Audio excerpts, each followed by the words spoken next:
नमस्कार दोस्तों, आज हम एक बहुत महत्वपूर्ण सवाल पर बात करने जा रहे हैं। Why are kids becoming arrogant? मैं कहूंगा कि ये सिर्फ बच्चों का समस्या नहीं है, ये हमारे समाज, हमारे घरों और हमारी सोच से जुड़ा हुआ है। हम अक्सर सुनते हैं कि आजकल के बच्चे थोड़े एंटाइटल्ड हो गए हैं, अपनी ईगो बहुत ऊंची कर लेते हैं, या मम्मी पापा ने बहुत सर पे चढ़ाया है उन्हें, वगैरह। तो आइए आज हम इन बेटे बेटियों की इस प्रवृत्ति को समझने की कोशिश करते हैं। 1. क्या वास्तव में बच्चे एरोगेंट हो गए हैं? 2. अगर हाँ तो क्यों? 3. और हम क्या कर सकते हैं? चलिए शुरू करते हैं। सबसे पहले एरोगेंस क्या है?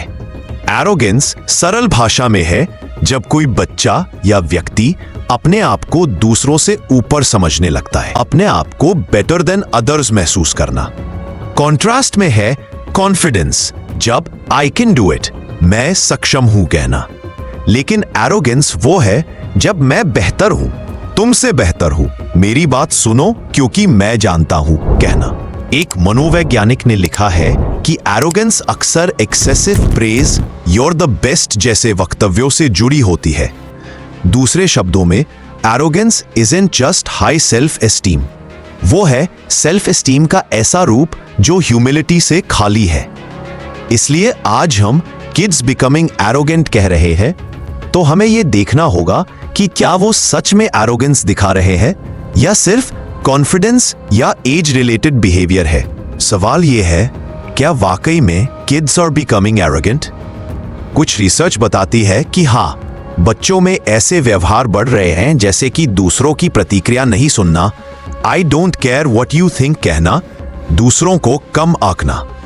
उदाहरण के लिए, एक लेख में कहा गया है, their children are not just ill mannered, they are arrogant, rude, defiant. दूसरी ओर एक और अध्ययन ने पाया है कि बच्चों उम्र 4 से 11 में वे बच्चे जिन्हें ह्यूमिलिटी दिखाते हैं, उन्हें एरोगेंट बच्चों की तुलना में मोर लाइकेबल और मोर ट्रस्टवर्दी समझा जाता है। इसे देखकर कहा जा सकता है कि सिर्फ एरोगेंट नहीं बढ़ रही, बच्चों को ह्यूमिलिटी, दूसरों की सुनने की क्षमता, एम्पैथी, इस तरह की चीजें कम आ रही हैं। इस तरह से यस, ये ट्रेंड दिखती है, लेकिन हम अभी आगे जाएंगे कि क्यों ये हो रहा है। हम इसे 5 मुख्य कारणों में विभाजित करेंगे। कारण 1, ओवर प्रेज, फॉल्स एम्पावरमेंट।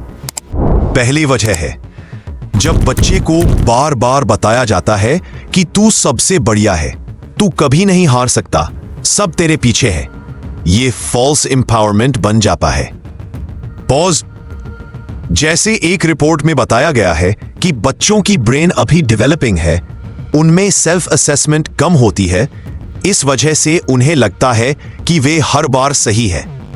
तो जब हम बच्चे को कंटिन्यूअली यूर द बेस्ट कहे, बिना उन्हें असल मेहनत, गिरने उठने का अनुभव दिए, तो वो सीखते हैं कि उन्हें गलत नहीं हो सकता। ये कॉन्फिडेंस नहीं है, ये एरोगेंस का बीज बन सकता है। कारण 2, lack of failure, over protection. दूसरा कारण, बच्चों को बहुत जल्दी सेफ जोन में रखा जाना, एरर्स करने से रोका जाना, उन्हें फेलियर का सामना नहीं करना पड़ता। रिसर्च कहती है कि जब बच्चे को फेलियर या चैलेंज नहीं मिलता तो ह्यूमिलिटी नहीं आती।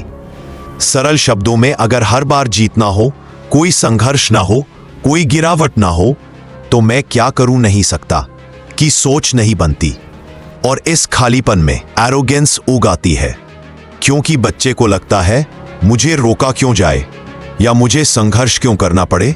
कारण 3, सोसाइटी, कल्चर, मटीरियलिज्म। तीसरा कारण, हमारा कल्चर, हमारा समाज, कहीं ना कहीं वैल्यूज शिफ्ट हो रहे हैं। आजकल बच्चों को दिखाया जाता है who has the latest gadget, who is more successful, who has more followers, इस तरह का स्टेटस कंपटीशन।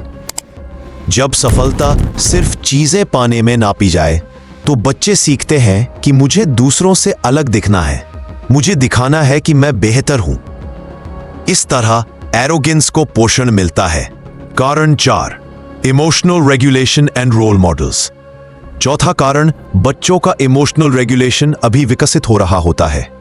साथ ही वे अडल्ट्स को देखते देखते सीखते हैं। अगर बच्चा देख रहा है कि घर में कोई दूसरा व्यक्ति दूसरों को नीचे दिखा रहा है, मैं हूं ऊपर, मुझसे बेहतर कोई नहीं, ऐसी बातें बोल रहा है, तो वो इसे नमूना मान लेता है। मतलब बच्चों को सिर्फ यही करो कहना पर्याप्त नहीं है, हमें दिखाना होगा कैसे व्यवहार करना है। कारण 5, गिफ्टेडनेस और परसीव्ड सुपीरियोरिटी। 5वां कारण थोड़ा सटल है। जब बच्चे असाधारण प्रतिभा रखते हैं या उन्हें गिफ्टेड लेबल मिल जाता है तो उन्हें लगता है कि मेरे लिए नियम अलग है। वे जल्दी गलती नहीं करते या करते हैं तो स्वीकार नहीं करते। अन्य लोगों की पेस से चलना मुश्किल लगता है। इस अनुभव से एरोगेंस विकसित हो सकती है। इसलिए यह सिर्फ बैड अपब्रिंगिंग नहीं है, यह एक कॉम्प्लेक्स मिक्स है। Upbringing, society, personality, emotion, biology, सबका योगदान है। यहां हम बात करेंगे थोड़े फिलॉसफिकल हिस्से में। मनुष्य की प्रकृति है सेल्फ अवेयरनेस और अदर अवेयरनेस में संतुलन बनाना। अगर सिर्फ सेल्फ रहेगा तो ईगो सेंट्रिक बनेंगे, अगर सिर्फ अदर रहेगा तो सेल्फ को खो देंगे। बच्चों में एरोगेंस इसलिए भी बढ़ती है क्योंकि सेल्फ अवेयरनेस बहुत पहले आ गया, लेकिन अदर अवेयरनेस और ह्यूमिलिटी का विकास देर से होता है। एक दर्शन शास्त्र कहता है, true greatness is when you don't feel the need to prove it to others. लेकिन आजकल के माहौल में prove yourself, outshine others, be unique, यह सब इतना जोर से है कि ह्यूमिलिटी पीछे छूट रही है। इससे हमें यह याद रखना होगा, वैल्यू जो स्थायी है वो है कैरेक्टर, एम्पैथी, कनेक्शन, ना कि सिर्फ सुपीरियॉरिटी। और जब बच्चे यह समझ लें तब एरोगेंस की प्रवृत्ति कम होती है, क्योंकि उन्हें दिखने की जरूरत कम लगेगी, ज्यादा महसूस करने की जरूरत कम होगी। अब सवाल, हम क्या कर सकते हैं? यदि हम देख रहे हैं कि हमारे बच्चे में एरोगेंस बढ़ रही है तो क्या कदम उठाए जाएं? मैं 3-4 प्रैक्टिकल स्टेप्स बताऊंगा। Step 1, encourage failure and effort. बच्चे को यह अनुभव हो कि गलती करना पार हो सकता है, मैं सीखूंगा, मैं हार कर फिर उठूंगा, इससे ह्यूमिलिटी आती है। Step 2, model humility ourselves. हम जैसे अगर्स बिहेव करते हैं, बच्चों को बहुत अच्छा दिखना चाहिए कि हम भी गलती करते हैं, दूसरों की सुनते हैं, अपने ईगो को कंट्रोल करते हैं। Step 3, value character over achievement. जैसे सिर्फ तू नंबर 1 आया नहीं कहा जाए, बल्कि तू मेहनत किया, तूने दूसरों से सहयोग किया कहा जाए। Step 4, teach empathy and other awareness. बच्चे से बात करें, अगर वो दोस्त होता उसे कैसा लगता, तू उसके स्थान पर क्या कर सकता था। इस तरह की बातचीत से वो दूसरों की जगह खुद को सोचने लगता है। अगर हम इन कदमों को अपनाएं, धीरे धीरे सब संभव है। लेकिन याद रखें, यह एक ओवरनाइट फिक्स नहीं है, यह एक प्रक्रिया है। अब मैं आपसे एक सवाल पूछना चाहता हूं। क्या आपने कभी देखा है कि आपका बच्चा या कोई युवा ऐसा व्यवहार कर रहा हो जो एरोगेंस की ओर झुका हो? उसे चलिए 2-3 मिनट के लिए सोचिए। उसने शायद ऐसा बोला हो, मुझे कोई नहीं हरा सकता, या उसने दूसरों की बात नहीं सुनी हो, या उसने हमेशा खुद को साबित करने की जरूरत महसूस की हो। इस तरह की घटनाएं हमें संकेत देती हैं कि कहीं हम कॉन्फिडेंस वर्सेस एरोगेंस की सीमा पर आ गए हैं। तो अब आप सोचिए, अगले दिन क्या एक छोटा कदम होगा जिससे आप उसे बदल सकते हैं।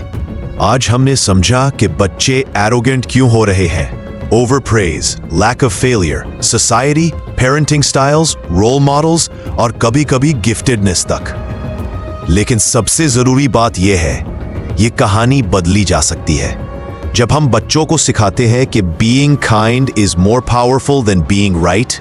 जब हम खुद नम्रता का उदाहरण बनते हैं तो धीरे धीरे एरोगेंस की जगह एम्पैथी, रिस्पेक्ट और अंडरस्टैंडिंग ले लेते हैं। याद रखिए, बच्चे वही बनते हैं जो वो अपने आसपास देखते हैं। तो चलिए आज से हम अपने घर में अपने वर्ड्स और एक्शंस में थोड़ी सी ह्यूमिलिटी जोड़ें। अगर इस वीडियो ने आपको सोचने पर मजबूर किया तो इसे किसी ऐसे पेरेंट, टीचर या दोस्त के साथ जरूर शेयर करें जो बच्चों के साथ काम करता है या खुद एक पेरेंट है, क्योंकि अवेयरनेस तभी फैलती है जब हम उसे शेयर करते हैं। और अगर आप चाहते हैं कि ऐसे और फिलोसॉफिकल या प्रैक्टिकल कॉन्वर्सेशन सुनते रहें तो सब्सक्राइब करें और बेल आइकन दबाएं ताकि अगली बार जब हम बात करें why people fear being average या द साइकोलॉजी ऑफ कंपैरिजन तो आप सबसे पहले सुने। नीचे कमेंट्स में मुझे बताइए आपके हिसाब से एरोगेंस का सबसे बड़ा कारण क्या है और क्या आपने कभी किसी बच्चे में यह बदलाव महसूस किया है।